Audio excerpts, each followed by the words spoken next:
Previous video when I explained how to calculate the displacement from a velocity versus time graph. Now we're going to take a slightly more complicated figure. So imagine that an object, again horizontal axis is for time measured in seconds, and the vertical axis is for velocity measured in meters per second.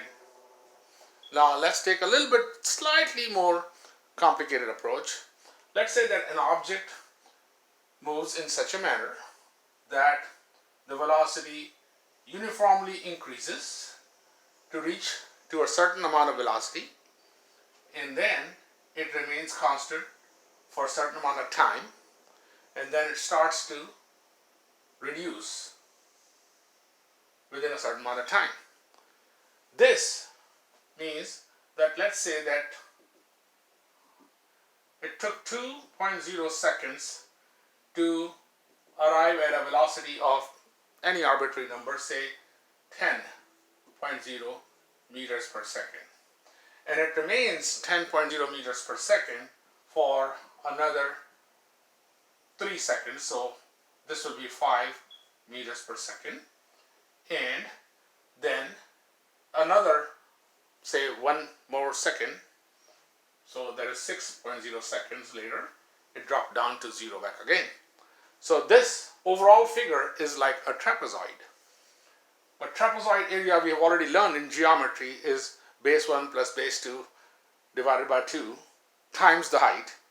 But we can also, if some of us feel simpler, you can make it into 3 figures, one of which is a triangle, another one of which is also another triangle, and the third one is a rectangle. So if you calculate the area of the 3 figures and add them together, that will be the total area of the entire figure.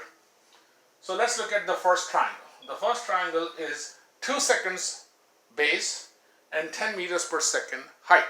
Since it's a triangle, you're supposed to use the formula area equals 1/2 base times height, or area equals base times height divided by 2.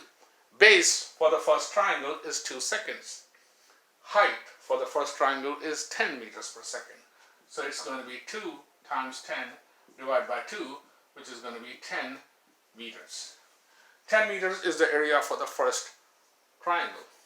The last triangle is between 5 seconds and 6 seconds, so that is 1 second, and the height is still 10 seconds. So the area, this is area 1, that will be area 3. Area 3 will be 1 times 10 divided by 2. 1 times 10 divided by 2 is going to be 5. So the last area is 5 meters. Finally, the rectangle. The rectangle has a length of the base of 5 minus 2, which is 3 seconds. So you will take 3 seconds, and the height is still 10 seconds, so times 10. And this time you're not going to divide by 2 because this is a rectangle. So 3 times 10 is 30. 30 meters is the displacement in this time. Now, to calculate the overall displacement, you add the 3 areas. The 10 meters, the 5 meters, and the 30 meters. So 30 plus 10 is 40. And another 5 is 45 meters, is the total displacement that was covered.